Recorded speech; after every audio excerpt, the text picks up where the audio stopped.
everybody, welcome back once again to the RetroGameFix.com Retro Jones podcast number 95. This is your host, Mitch. And this is Mike.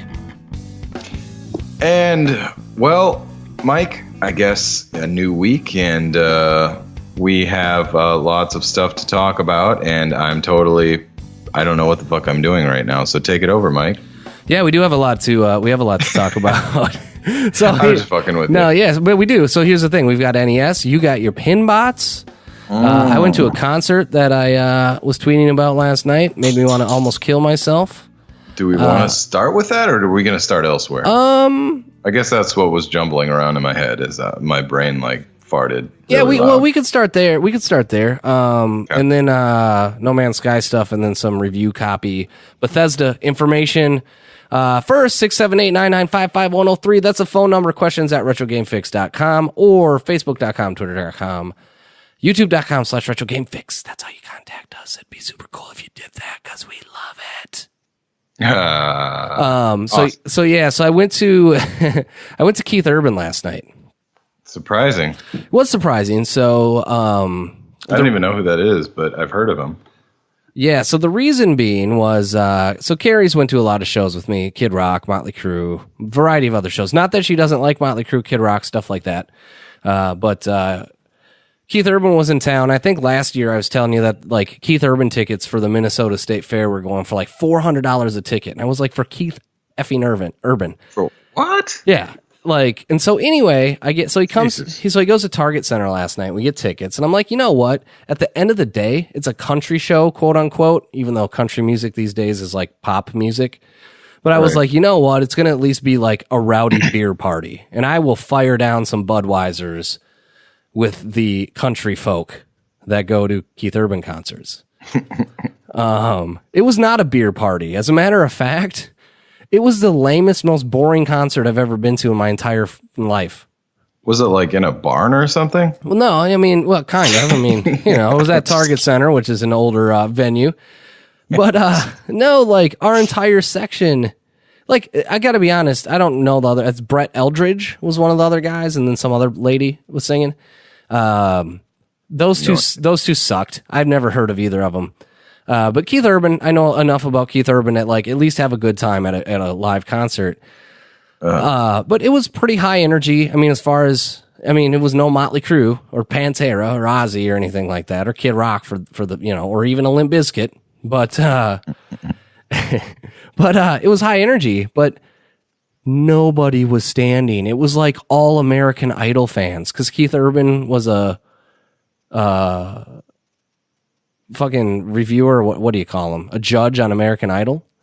Mm-hmm. And I'm trying to just stand up and have a beer party with everybody, and no one wants to stand up. And then some people on Twitter were like, I go to listen to the artist. And I'm like, it's kind of a stretch if you're calling Keith Urban an artist here. Mm-hmm. So yeah, overall, I actually feel like the actual concert and show was okay.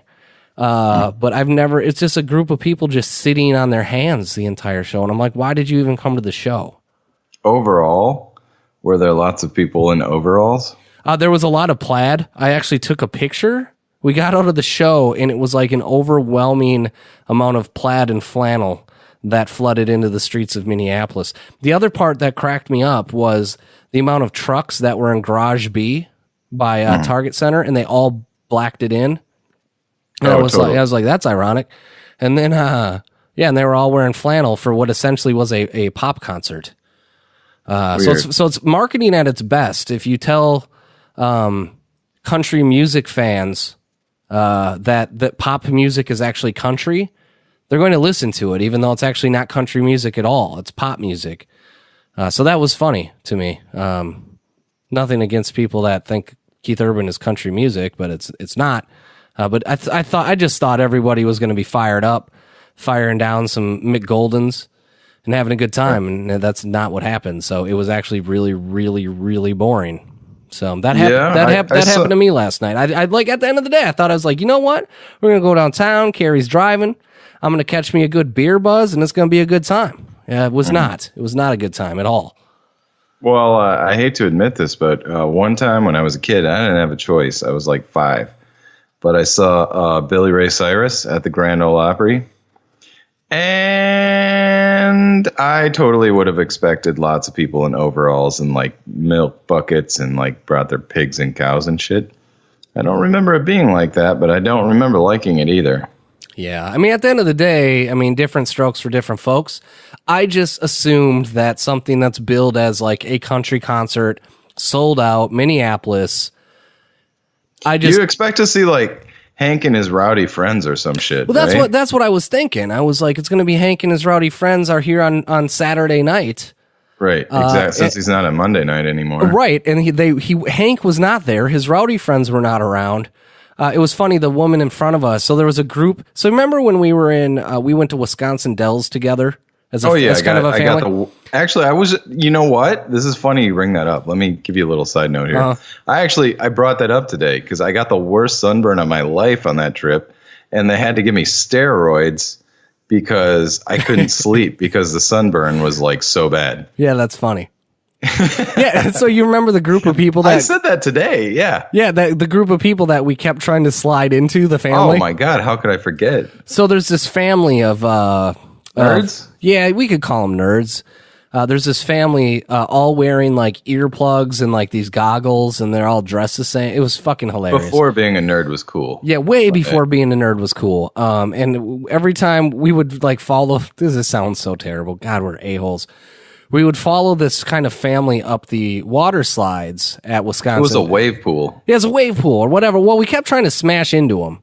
Mm-hmm. We were on inner tubes, and it was just like it was like a pool, but there were like huge waves that it would make. Yeah. And we totally just level these people every time we could see them, just because they had these like glasses, like, you know, the little strings that were attached to them or whatever that were neon colored and stuff. Yeah, I'm pretty sure we were attempting to drown them, but so we didn't succeed in that. So anyway, last night there's a group of like a family of 6, but it was all, you know, like the you know, women that went out, and they were all all of them had the same glasses, and you could just see like it was like grandma to like great grandma, grandma, mom, daughters, like all through, and they all were wearing the same glasses.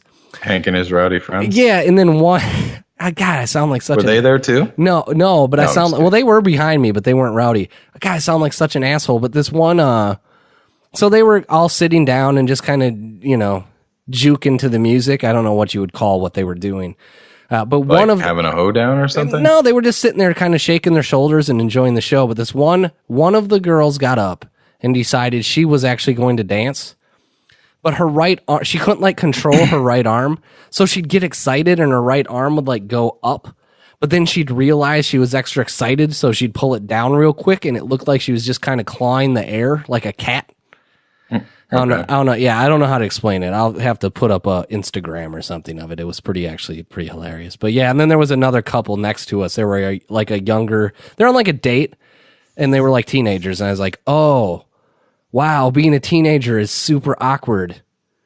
Mm-hmm. They were like clapping each other's hands, but not standing up, but like not holding hands. It was awkward. Anyway, so yeah, that was my Saturday night. Keith Urban.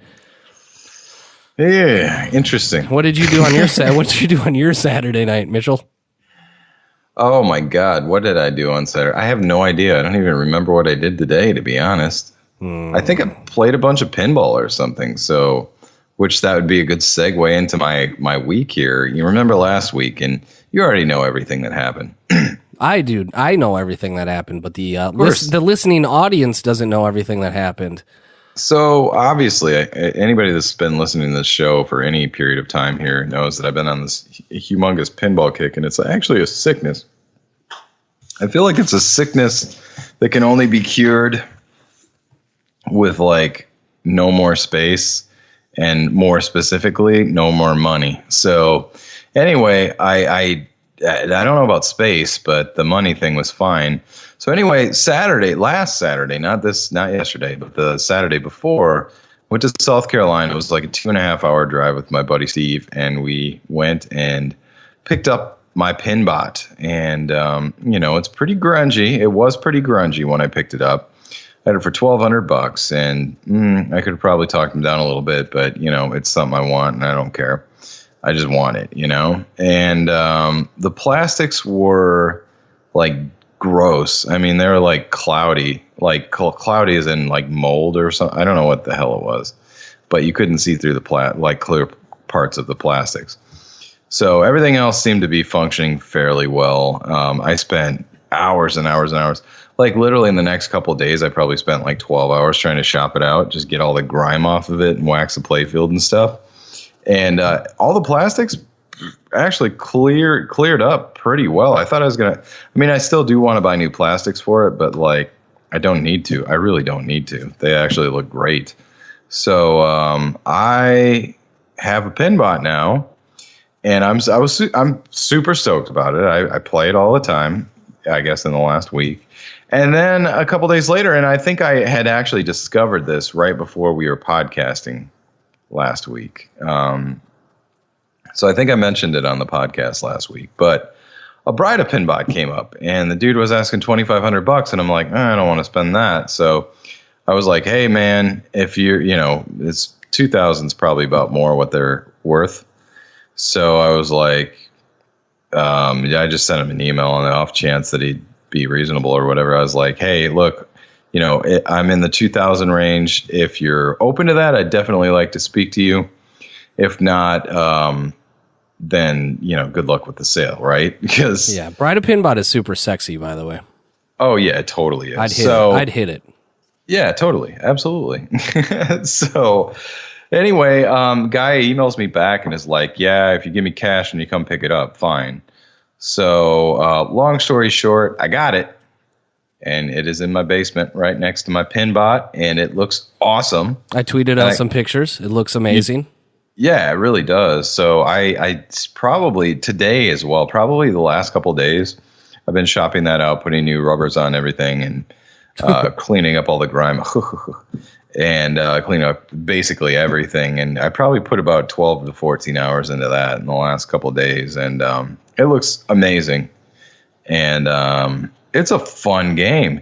And dude, I told you about this before too. Just a little side note here on Brida Pinbot. So back in the day, and back in the day, I was really, really into Mortal Kombat. Were you like super into Mortal Kombat back in the day? I don't remember. Yeah, I loved the hell of me out of some Mortal Kombat. So. Yeah, I just I didn't play a lot of it like as far as arcades, but once that hit console, man, that was my jam. The blood code, right? Yeah, mostly I started with Mortal Kombat 1 and on Genesis, which at the time I didn't have the 6-button controller, so I had to, hit start to switch between, but I wanted that version, so I had blood.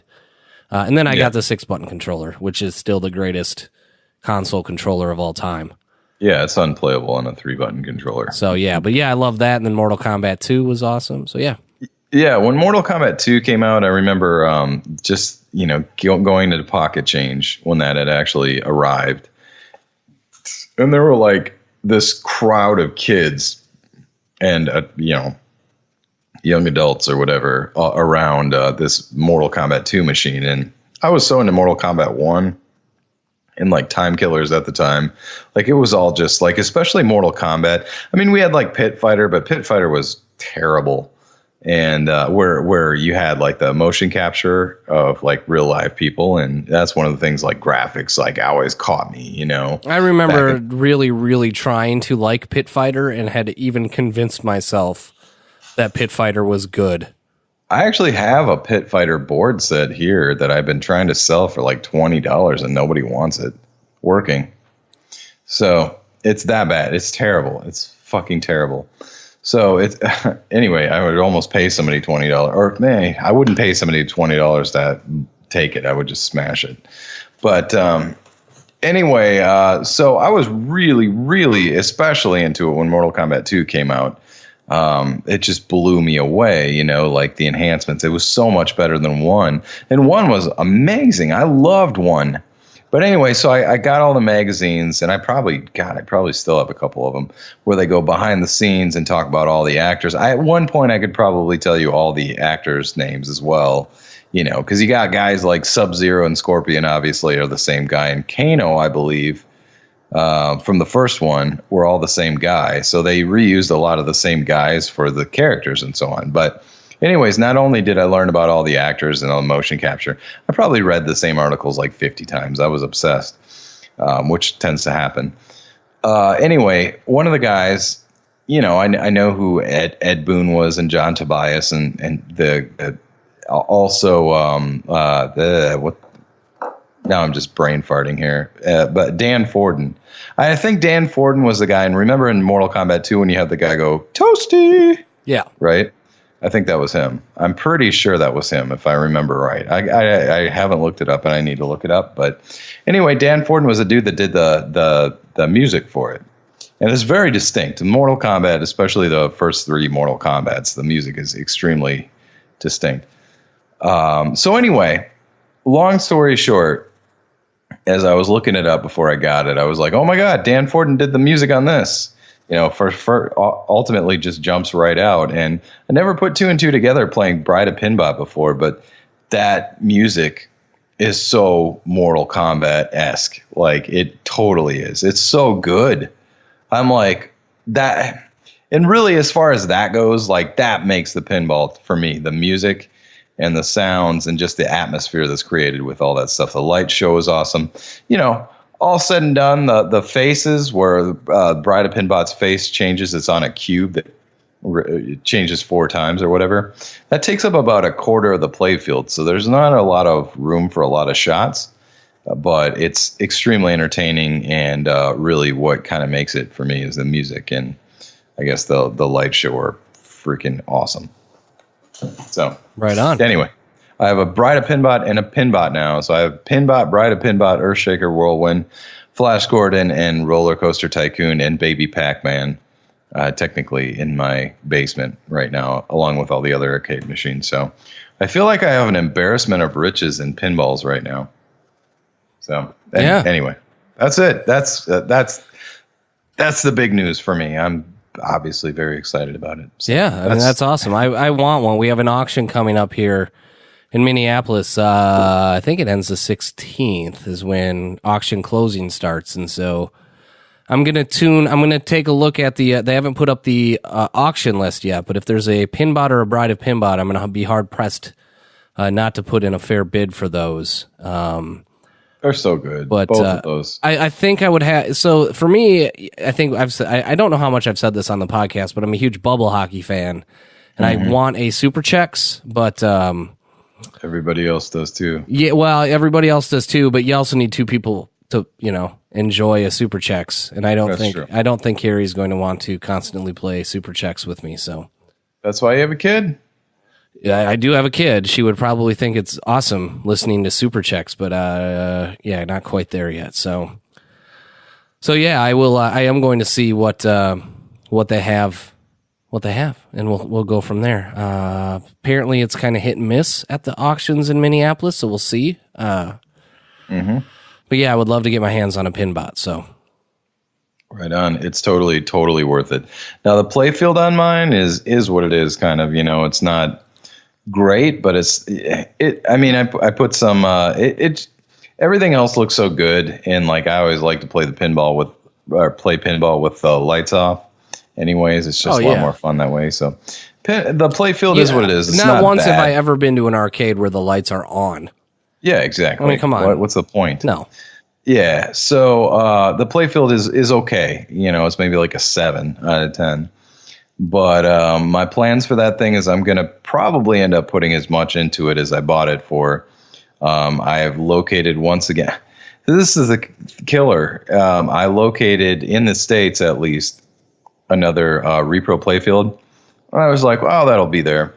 Somebody bought it the other day and it's gone. So I found one elsewhere in the world. And I will be buying that, and I will have a Pinbot eventually. This is one of those where I'm like, I love that game. I'm not going to get rid of it again. I'm going to do that one up for sure. So anyway, long story short, I've been playing so much pinball. It's been awesome. So speaking of things that are now gone, how about that effing outrun that we both missed? Oh my God! Speaking of, Sega Master System marathon moment. Yeah, so it's funny because, little background first. Mitch and I are essentially one game away. The Enduro Racer you'll find. I'll get the Sonic UPC. Those come and go. Enduro Racer manual. Yeah, that's all I mean, they come and go, but like they're not that high ticket item essentially. Except, and there's one on eBay right now. But we're both really kind of after this Blue Outrun complete in box. And you know, if one's up for auction, I'm probably gonna, depending on price, I most likely probably defer to you to get it. But I was telling Carrie this weekend, I was saying, I forgot to tell you, I was like, hey, you know that Outrun Mitch and I have been looking for? Yeah, it came up on eBay on October 15th. And she's like, really? I'm like, yeah. Apparently October 15th was the first day you and I were not checking eBay. Yeah, apparently. Well, it wasn't even day. I'm guessing it was an auction. Like, it's probably up there for a couple days. How in the hell did I miss it? It said one bid, and it was funny because, like, there are days where I'm kind of like, well, Mitch is going to check, so maybe I don't have to. But, like, at this point, I'm just like, I just want one of us to get it so we can get kind of the monkey off our back. Some kind of closure, you know? Yeah, just to get some closure to go like, all right, this far. One of us has it. And, yeah, man, October 15th, it went for, what, $98 or something? It's like $100. $100? Yeah, that's depressing. But, yeah, because you said one went for $8 without the manual, too. I'm like, how the hell did I miss these things? $6. What? $6. It went for $6 without the manual. Oh, my God. I don't even want to hear that. I ain't even trying to hear that. I ain't even... See? I got a man. I ain't trying to hear that, see? I got a man.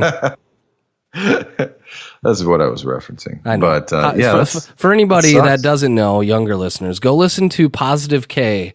I got a man. Because he ain't trying to hear that, see? She got a man. He's like, I'll take you out to dinner. She's like, I got a man. I got a man. My man makes me dinner. He's like, psh. You know, I didn't try to hear that, see? You know, it's just fun because he's like, psh, you can keep your man. Something like that. I don't know. I don't remember. I don't remember Positive K, but I'm a fan.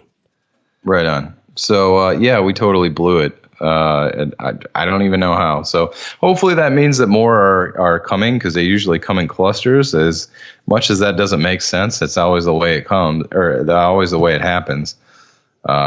You'll see one, then you'll see another one. You see another one. It's the first time you maybe seen one in like 3 years. You know, happened with Rambo. Happened with Ghostbusters.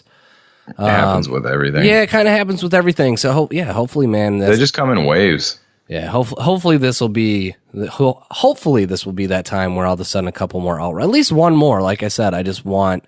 Now we got to get back in our game. That was just fate saying, "Hey, assholes, keep looking, dude." I'm just saying, maybe. I literally check every day for Enduro Racer and every day for Outrun. I don't know what happened. I don't either, dude. It's almost like somebody had it up for like 5 minutes and ended it or something. I don't think you can do that for a bit. And so here's like 24 hours. Well, it said it was up for bid, but maybe there was best offer because it was 100 flat. So maybe somebody just accepted the best offer on it. Like they started it out at 99 cents bidding, and they had best offer, and someone added put $100, but the whole thing is it was listed as like a rare re-release. So the person that had it knew what they had. Because that would have been like, I mean, we've said it before. I mean, that's something I'd drop $300 or $400 on at this point just to have it. You could have had it for $100. That's depressing. That guy got somebody lucked the hell out, and kudos to you. I will punch you in the nuts if I ever meet you. I will river dance on your nuts, my friend. Exactly. Anyway,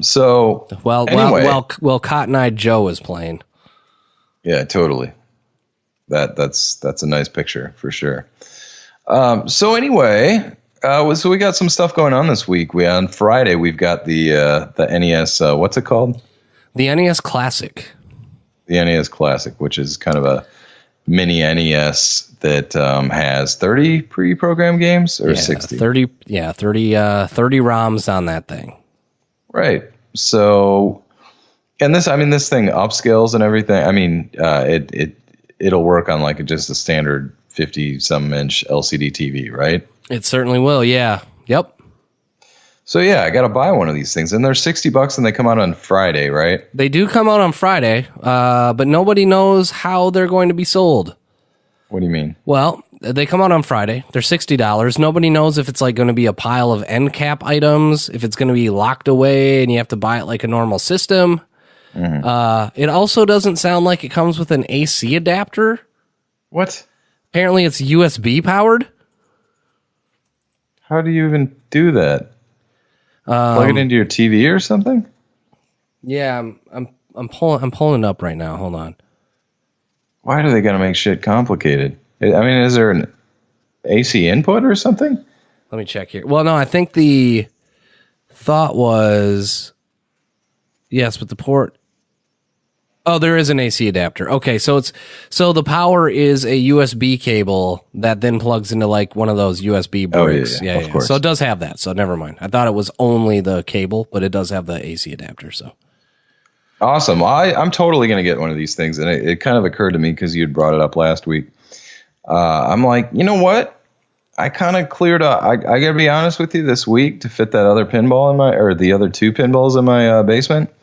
I had to take down my NES collection, and because I mean, it's just whatever. So it's kind of in a box right now, and I was like, I just like a handful of NES games that I actually still play, and I totally want that. I totally want that just so I can have everything just handy for me when I want to play it. You know what I'm saying? So I don't have to, pull a Jenga and pull out like one Nintendo game and have like 200 of them crashing down on my head. You know what I'm saying? I feel you. Yeah, I'm excited for it, man. I'm excited for that too. I got to buy one right away. And, so is a thought or is it fact that they're going to only release a limited quantity? I mean, it depends. It depends who you talk to. Okay, what do you mean? So on various podcasts that I listen to, I've heard mixed reports of GameStops are only getting 4 to 10 of these things, or even less. But GameStop, is one of those things where a lot of times for new releases they only get enough stock to fill pre-orders, right? So GameStop is not probably a good measure of level as far as how the stock is going to be at retail stores, but it's weird because this is one of those things where I don't know if they're going to go the amiibo route where everybody's excited for it and they underproduce those things, and at the $60 price point everybody wants them. But they also weren't available for pre-order. So, and I don't think I'm actually glad they weren't available for pre-order, because then all of a sudden everyone with the pre-orders starts to mark them up, and then all of a sudden the value is skyrocketed before it even hits street. But I also, on the other side of my mouth, would love to have just been able to pre-order one. So, yeah, that actually was just what I was looking up here. I was like, so they are now listed on the Best Buy website. They are a product on there. For me, yeah, so Friday, I want one. I'm not going to jump through hoops to get one, though. I'll just wait until I come across one. I'm not going to line up. I'm not going to wait in line. I'm not going to do any of that. I just hope they make enough of them. But if they don't, that's going to be another moment that just makes me hate Nintendo, and I don't want to go down that route, so I'm not going to... I'm not going to sit there and wait in line to try to get one of these things. I'm just hoping that they're smart enough to manufacture enough of these as essentially stocking stuffers come Friday, or at least come the holiday season, right? So, right. Yeah, I gotta have one. I totally have to have one. So I know. I mean, I know the list. There's a couple on there that I'm like, I wish there was this or that, but not enough to like really deter me from grabbing this. Like I said, because I'm kind of like. I don't really have space for my Nintendo collection right now. I might have to put it away for a little bit.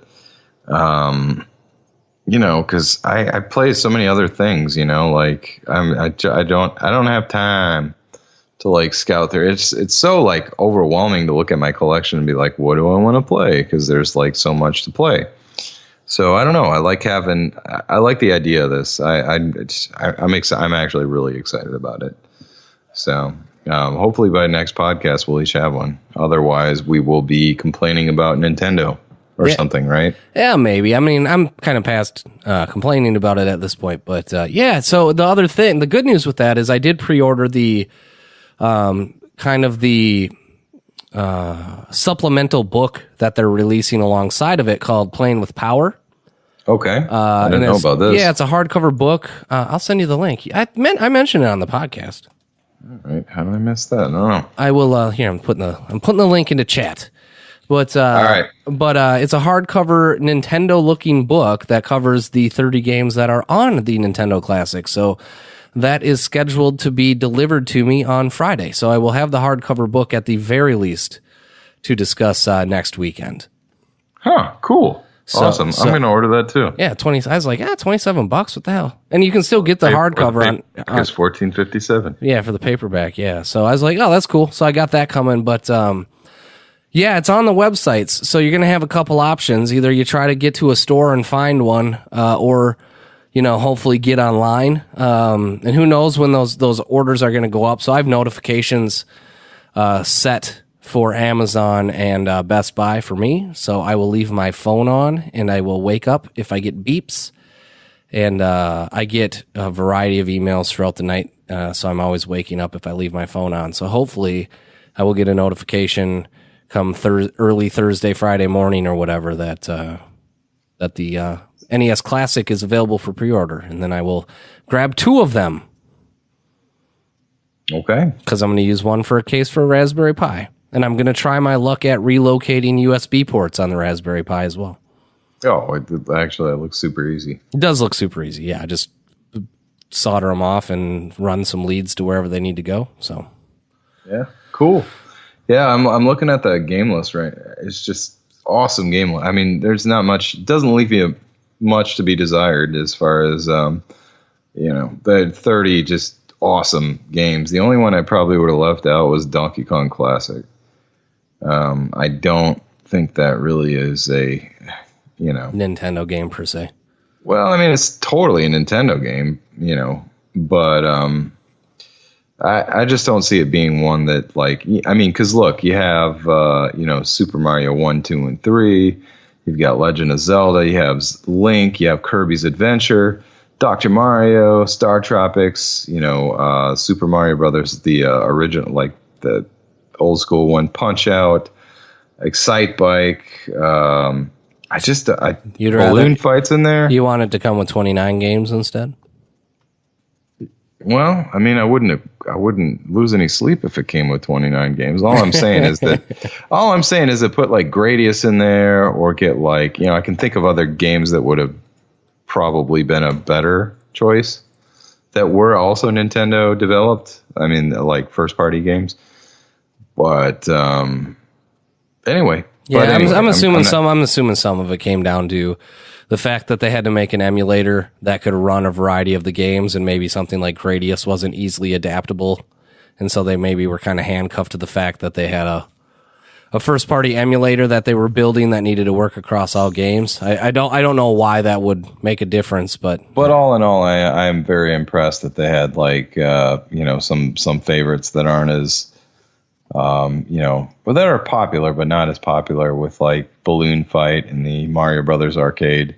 Dr. Mario is the best, Dr. Mario is one of my favorite games for sure. So, they had the hits like Zelda and Excite Bike and Mario 1, 2, and 3 and so on. But I like the fact that they have some, not as mainstream. I mean, they're mainstream, but don't get me wrong, but I don't know. I like their selection on there. Except the one exception I'd have is the Donkey Kong. So anyway, just my opinion. Yeah. Other people might disagree with me, but so yeah, I'm excited. Friday, and we should actually tell them Saturday, so then we can get ours on Friday, and then they'd think Saturday is when it came out, and then we wouldn't be you know what I'm saying. I feel you. Yeah, I can't wait for Saturday. Saturday is going to be sweet when that thing is released. So anyway, moving on, dude. One thing I was really interested in that you kind of were talking about briefly before we had started here was the No Man's Sky drunk tweets. I got to hear about this because I don't know about this. So I'm gonna. We love talking about No Man's Sky. It's one of those fascinating train wrecks of this year. So I'm going to talk about this with my assumptions because, of course. They're not necessarily based on fact, right? Well, no, but of course Hello Games tried to say that this was all a disgruntled employee. So let me pull up. The dog ate my homework. Yeah, that's it. Let me pull this up real quick here. So anyway, on this holiday season, Guitar Center is. There's a Guitar Center ad that just popped up in your thing. You couldn't hear that though, because our PC thing isn't working. So apparently, I can't go to Forbes. Our listeners probably heard it though. Yeah, well, they will hear that, and there was an ad for Guitar Center. So anyway, to make a long story short, I'll just kick it off. Late October 28th, I believe, the No Man's Sky Twitter account at No Man's Sky, which is tied to Sean Murray, the producer, one of the executive producers or CEO or president of Hello Games. Their Twitter account tweeted out, "No Man's Sky was a mistake." In my initial thought was like, God damn, Sean Murray is drunk tweeting. And so there was an update that later said that, so they also sent Polygon an email with a variety of things. So an email went to Polygon that also kind of elaborated on the fact that No Man's Sky was a mistake. And so the excuse, quote unquote, that came out of Hello Games was that Sean Murray at some point to some outlet said, I guess you shouldn't use your same password on your email and your Twitter account. So he's trying to imply that he had his email and his Twitter account set up with the same password, and a disgruntled employee emailed Polygon a couple paragraphs about No Man's Sky being a mistake and put out a Twitter update that said No Man's Sky was a mistake. That's not coincidence. That was drunk Sean Murray, in my opinion, tweeting out No Man's Sky was a mistake and then writing a drunk email to Polygon. Like I said, man. And regardless, even if it wasn't, it's just funny. Oh, yeah, totally. I agree fully with that statement. But yeah, like I said a second ago, it's like, somebody hacked my Twitter account is the new my dog ate my homework or whatever lame-o excuse that nobody believes, you know. Nobody hacked your email or your Twitter. You did. And you posted it and don't want to take responsibility for what you posted on Twitter. Probably. But, yeah, we could be wrong, but I'd like to think that we're not. Yeah, it was just stupid. I just and I'm not He's right. I've said it before. I'm not trying, we kind of crap on stuff every now and then, and it's not to be shitheads about stuff. That's not the goal, but at the end of the day, if you look at everything No Man's Sky, Sean Murray specifically came out and said this game was going to do and it didn't do. Everybody tries to say, well, this game, stuff gets cut on the cutting room floor, blah, blah, blah, blah, blah. This is not that. This is a extreme example of a publisher not being able to be honest about the game that they're producing, and maybe a bunch of shit got cut because they needed to release it early. That's fine. But they took the money and ran, and not once have they addressed the fact that they didn't deliver the product that they said they were going to. Most of the time when things get cut, you'll hear developers come out and say, you know what, we apologize. We had to cut, couch co-op in order to make frame rates better, blah, blah, blah, blah, blah. But the exhaustive list for No Man's Sky was never justified or explained in any fashion. And look, maybe we don't need the transparency into why, but the fact of the matter is it didn't meet expectations. The developer did not do anything to help themselves curb those expectations, and quite honestly, they helped expectations and the hype skyrocket through the roof, and this is what happens. And so it just cracks me up that a disgruntled employee that had access to my email and my account tweeted out that No Man's Sky was a mistake, and then they emailed Polygon, but it wasn't me, it was disgruntled employee. Oh, that disgruntled employee was me. Yeah, and furthermore, anybody that owns their own business out there, why would you give your employee your email at your email password and all that, or your Twitter password? I mean, specifically your email, because he had alluded to the fact that Well, I guess you shouldn't make your Twitter password the same as your email. Why did you give your employee your email password in the first place? That doesn't make any sense. Twitter, it would make sense. Well, no, it wouldn't, because this is personal Twitter.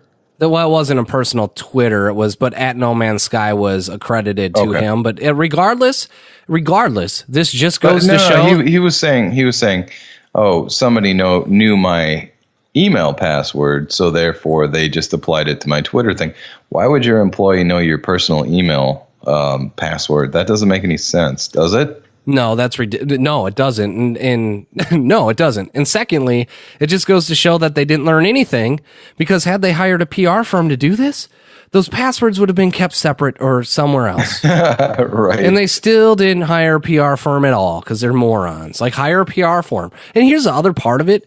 As far as like a password being the same as this other password, like, again, I'm not a game developer, but where I work, my passwords are stored in an e-wallet that only I can get access to. And if I am fired, I have to provide access, or if I'm fired or if I leave, I have to provide access to that e-wallet to one other person, right? Before I leave. Yeah. But that e-wallet, the passwords that I use on my machines and websites and things at work are like 24 character ridiculous passwords that I could never remember.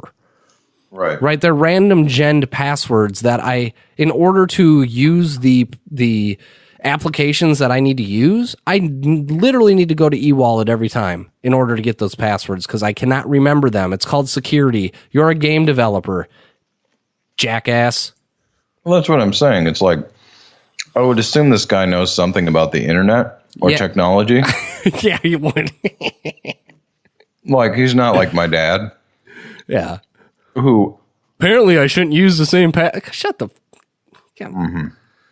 my dad and my dad is anybody in my dad's generation, most people in my dad's generation, it's the worst. I'm sorry, I'm kind of cutting off to a side thing here, but the worst to talk them through like a problem on the internet. It's like, anytime my dad calls and he's like, so I got a question for you, I'm literally like hang up the phone. He got a virus on his computer like a year ago. And this is totally like, my dad's not dumb, but like, this is totally one of the dumbest, like his generation. This is totally something that people prey off of. So like, he got a virus and he's like, well, I called the number on there. I guess it was Microsoft. And he ended up giving them $250 to get like this virus software or something. Yeah. So yeah. Huh. Anyway, well, Sean Murray must have called that same number and happened to give up his Twitter and personal email password to this. I told him. I just told him, I was like, dude, you got scammed, and he's like, no. And I was like, yes, you did.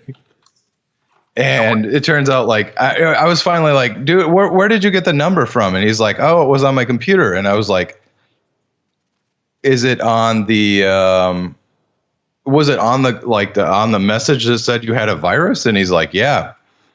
I was like, dude, you got scammed. So anyway, like 6 months later, like recently, he's like, I got my credit card thing. And I assume that it's something like he realized it was a scam and he got his credit card to like refund him the money or something. So anyway, Sean Murray, same thing. Yeah.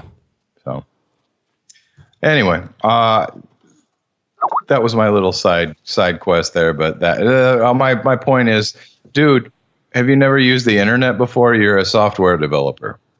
Yeah. What a jackass. So. Anyway. So we've got this, so Bethesda, makers of Fallout 4 and Skyrim, a variety of other awesome video games, is no longer sending review copies out. Okay. And basically they did the latest Doom as well, and they have a game coming out, I think, on Thursday or Friday, Dishonored 2. But essentially, when Doom came out, they didn't send out review copies, and Doom rated really well. But when Fallout 4 came out, they did send out pre-release copies, but Fallout 4 on console was essentially broken, and it ended up like getting terrible reviews for console, depending on the review outlet, however they weight broken games, essentially. And so they'd come out and said, we're no longer going to send review copies out. Rather, they're probably going to send free copies to YouTubers and things like that. And it's funny because a lot of the review outlets kind of have pretty sour grapes over this, specifically IGN, who brought it up as kind of inside baseball to talk about it, and then they went on a rampage for about 45 minutes on, they don't agree with it because they're trying to protect the gamer. And Polygon did a very similar thing. And neither outlet really said the reason we're really pissed is because we're not going to get day one hits for those reviews, especially for a developer like Bethesda.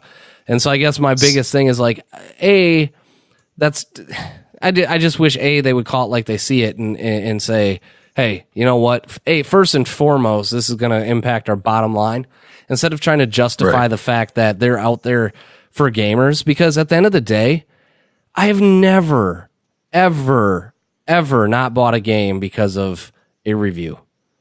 I mean, not ever, but maybe friends or something like that, but not like actual like media, I guess. Right. Right. I mean, and here's the thing: like when I read a review, the first thing I do look at is the score. A lot of people hate that. I look at the score and go, okay, it's a 7. Okay, that gives me some context for what I'm about to read. And then I read the review, and then I go, okay, that's what this one guy thinks about the game. Right. I'm going to go buy it and figure out what I think about it. Maybe my opinion will be the same. So yeah, I mean, it's kind of one of those things that like in 2016, people were mad at the developer, and I'm like, it's kind of their right to, we're not getting free copies of the game to review anymore. Yeah. That's up to them. Sucks to be you. Yeah, like that's welcome to the freaking party, None of us do. And here's the deal. People can wait until the review comes out. I mean, here's the funny part. Is these same outlets say, don't pre-order games, don't pre-order games, don't pre-order games. And now you really shouldn't pre-order games. All right, well, if people listen to you in the first place, now they can just wait if people really gave a shit about your opinion, now they can just wait another few days for your review. If they really need to wait on the opinion of IGN or Polygon, then they're just gonna have to wait another couple days. I pre-order games because I get $10 back on every pre-ordered game from Best Buy, plus I get 20% off. And if I don't like that's a good reason to do it. And if I don't like it, I can usually trade it in for $35. And yeah, I might have to eat $10-15. It's worth my $10-15 to figure out if I personally like the game, rather than listening to some 27-year-old at Polygon tell me if I should like a game. So go back to the beginning here real quick. Why again did they stop giving away free copies of their game? Because they were mad about... Well, essentially, I think they've had mixed results where sometimes their games are broken on release, like Fallout. And also the fact that, many times games get pushed to disc and mailed to publishers, and they require a day one patch to act properly. And so they said, F it. We're not going to. That makes sense. It kind of at first it kind of struck me as like kind of being butthurt about the, their broken game not working or whatever. I think that's part of it. But I think that's part of it. But they're well within their right to say we are going to ship broken games, and maybe they work, maybe they don't. But we want to take advantage. Well, it's going to hurt their sales. I mean, if something like that happens, I guess I could see that could be a disaster. Consistently, yeah. Oh, consistently, yeah. Because if you can maybe get away with that once, yeah, where you ship a shitty game, a broken ass game, and then look, just buy the games you want and don't buy the games you don't want. If you're worried that a game is going to be broken, especially Bethesda, they released a crappy Skyrim didn't work right on PS3, Fallout didn't work, Fallout 4 did not work well on consoles this time around, then wait and see if people say it's broken. Like, no one is, again, this is kind of like the Destiny talk. No one is requiring anybody to buy a game day one. Right. You know, if you want to wait for reviews, wait for reviews. I buy what I want to buy. So, is what it is. I don't understand it, but whatever. Yeah. Right on. So that's right on, man. Want to get that off my chest. That, like, I understand that there are limited people have limited budgets for gaming, and so certainly you don't want to spend $60 on a game that turns out broken. Okay, I get it. You're gonna have to wait an extra couple days then. Sorry, you know, it's well within the it's well within the developer's right to not give away free games. I think where the kind of hypocrisy comes in is they're still going to go back to these publications to try to get preview coverage. And I think that's the point where if I was the publisher, an IGN or a Polygon, that I'd kind of be like, whoa. You're not going to give us review copies, but you want access to our audience and our website, but you're not going to give us review copies. Then I'd probably be like, well, no, F you. We're also not going to preview your game either. And I think that's where these media outlets have a bit of leverage. And Bethesda could say, well, screw you. We don't want the preview coverage either. And that's fine. Is it going to backfire or not? Maybe. But for me personally, I love reading reviews. I love other people's opinions on games, but for the most part, it never really changes my purchasing decision. So, yeah, when it comes down to it, you're going to buy it or you're not going to buy it. It's either something that intrigues you or something that doesn't. I've got to be honest. I've probably bought more games that have been reviewed bad that I enjoyed than games that have been reviewed good that I haven't. Interesting. Because I know what I like, right? And if other people don't like it, I'm like, that's fine. Because I say this about movies a lot. I kind of take a game at face value and really set my expectations going in, other than Uncharted 4, which I didn't like, but it's not the worst game ever. But you just go into it and go, okay, this is a game like this, and I play it and I go, all right, yeah, that was cool. That was what I expected. But like, I think there's this general expectation that everything needs to be a 10. And it's like a game that's a 6 or a 7 can still be fun. And people are always like, that game's a 6, it's crap. No, you know, so everything is kind of in the eye of the beholder, I suppose. But well, it's all subjective. I mean, a lot of times, sometimes it's not subjective. Like if you look at a game like the South Park game on Nintendo 64, it's shit. It's like a 1. Well, it is subjective, but that's also the reason that I would never say, like, sometimes don't buy a game because someone else told you shouldn't. Like, if you're interested in it and you have not at all. I'm saying there are some universal turds, but then again, there's a lot of like in between gray. You know, there's some like 10s and there are some 1s, and then there's everything in between, and that can vary. It shift and vary depending on the individual. You know, a game, obviously, you've liked some stuff that other people haven't liked, and you don't like stuff that other people loved. You know, exactly. So, well, exactly. Subjective. Yeah. So anyway, but I guess I see both sides of it. But no, I certainly see both sides of it. I was just kind of again voicing the fact that that's not something that impacts me. And as far as business decisions go, if that's what Bethesda feels is best for their business, fine. Just unfortunately, if you do rely on reviews to figure out if Bethesda games are broken or not broken or playable or whatever, you know, unfortunately, you're gonna have to wait a couple days. But I'm gonna tell you this: you know that they're not sending them to review outlets that might be critical, and so come the first week, anybody that's talking about a Bethesda game, buyer beware at that point too, because most people that are talking about a Bethesda game in that first week are probably only going to say good things about it, because anybody that gets that game, you know, like week 1, you never know if they're just giving it to people or if it's actually like a reputable source. And I think that's maybe the cloud that they're trying to put up, right? Because if I'm like YouTube guy and they say like, hey, Mike, do you want to, let's say I'm like 22-year-old Mike and Bethesda calls me, says, hey, Mike, You've got a nice following on the internet there. You want to get Fallout 4 for free? I'm like, yeah. I'm like, all right, we're going to send you a copy. Could you stream that out? I'm going to be fucking stoked. I'm not going to talk. I'm not going to say anything bad about Bethesda. You know why? Because I want them to keep sending me free games. That's exactly it. Right? And so they know that. But I just say at that point, you better just, figure it out. Just go like, okay, it's the first week. Probably at that point, you maybe want to listen to the IGNs and Polygons of the world because you already know that they're paying for their copies. And they may be more likely now to be more critical of the game because they weren't given. So, I mean, it's interesting to see how this plays out. But like I said, I still don't care either way. But it's an interesting move. It's one of the first moves we've really seen where traditional media is now being kind of ignored in favor of a more grassroots approach to marketing their game. So be fun to see how that works out for them.